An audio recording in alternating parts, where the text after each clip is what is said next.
VIP गिरी भारत छोड़ो ये अभियान हम इसलिए चला रहे हैं क्योंकि हमारे देश के तमाम माननीय ये मानकर बैठ चुके हैं कि उनसे ऊपर कोई है ही नहीं।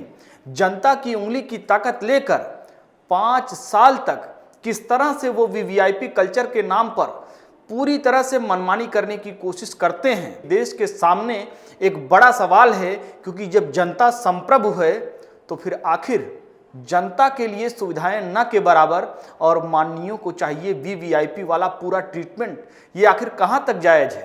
कल हमने आपको एयरपोर्ट के बारे में सब सारी चीजें समझाई कि किस तरह से एयरपोर्ट पर माननीयों का विशेषाधिकार के तहत ट्रीटमेंट, स्पेशल ट्रीटमेंट किया जाता है।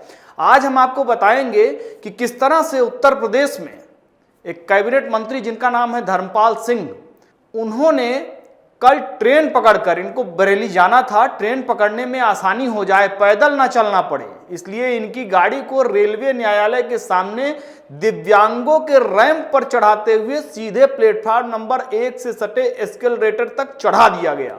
अब जब रेलवे प्लेटफॉर्म के ऊपर कार तक चढ़ा दिया जाए तो अफरा तफरी तो मच ही जाएगी। थोड़ी देर बाद यात्रियों को समझ में आया कि अरे ये तो मंत्री जी की गाड़ी है। फिर लोग संयत हुए, क्योंकि प्रदेश के हर नागरिक को पता है कि मंत्री जी लोग नियम कानून से ऊपर हैं इस पूरे देश प्रदेश में। ऐसा क्यों है, हम लगातार यही जानने की कोशिश करेंगे। आप सबसे पहले ये तस्वीर देखिए कि किस तरह से मंत्री जी की कार कहां तक पहुंची है, यानी जूतों में मिट्टी न लगे, बिल्कुल जरा सा पैदल ना चलना पड़े। लोगों के सामने कितना वीवीआईपी बनने की कोशिश करते हैं। 2024 का चुनाव बेहद नजदीक है। ऐसे में अगर देखा जाए तो तमाम ये जितने भी राजनीतिक दल के नेता हैं, इनके पास बहुत खास एबिलिटी नहीं होती है, बस खाली ये है कि जनता के वोट की ये ताकत लेते हैं। अब ऐसे में ये जब जाएंगे जनता के बीच में तो ऐसी अगर तस्वीरें दिखेंगी तो जाहिर तौर पर जनता के दिमाग में ये सवाल तो जरूर उठेगा कि ये वही वीवीआईपी लोग हैं जो बिल्कुल मतलब हमसे मिलना जुलना तो छोड़ दीजिए, हमारे साथ ये खड़ा होना भी नहीं पसंद करते हैं। ये बिल्कुल इनकी गाड़ी एकदम जहां तक नहीं जाना चाहिए, जहां तक लोग पैदल चलने के लिए बेबस रहते हैं, पैदल ही जहां पर चलना सुलभ होता है वहां पर भी ये पूरा जो है अपनी फॉर्च्यूनर रेंज रोवर लेके चले जाते हैं। तो ये तो वाकई में विचलित करने वाली तस्वीरें हैं, और इस तरह की तस्वीरों से निश्चित रूप से पूरे देश में एक बड़ा सवाल खड़ा होता है कि किस तरह से वीवीआईपी कल्चर वाला सिस्टम चला आ रहा है, इसको रोका कैसे जाए। लगातार जो है अलग अलग कोशिशें की जा रही हैं।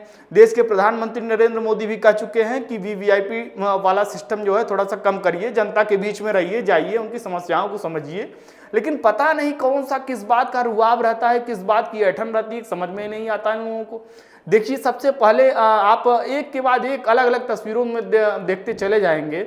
आप समझने की कोशिश करेंगे कि किस तरह से एक गुलाब देवी थी, मंत्री थी, उन्होंने एक रिपोर्टर ने सवाल पूछा तो करें केस करवा देंगे। अब बताइए ये कौन सी बात है। मतलब जो जिसका काम है वो अपना काम भी नहीं ईमानदारी से कर पाए, इनके मतलब डर के कारण पूरा तानाशाही रवैया। जब भारत लोकतांत्रिक देश है तो लोकतंत्र में निश्चित रूप से जनता के द्वारा, जनता के जरिए ही जो चुना गया है उसको उसी के लिए काम करना है, आपको जनता के लिए काम करना है। तो हिटलर शाही वाला मामला ये कैसे चलेगा, ये एक बड़ा सवाल है। अभी के लिए इतना ही, हम आपसे इस वीडियो में इजाज़त लेंगे, लेकिन ये सवाल हम आपके पास छोड़ कर जाएंगे कि वीआईपी गिरी वाला सिस्टम ये कब तक चलेगा और कब हमारे देश से वीआईपी कल्चर उठेगा। क्योंकि लाल बत्ती तो हट गई, लेकिन लाल बत्ती वाली ऐठन अब तक नेताओं के सिर से उतर नहीं पा रहा है। देश दुनिया की तमाम बड़ी खबरों के लिए जुड़ रही है हमारे साथ, देखते रहिए NBC भारत।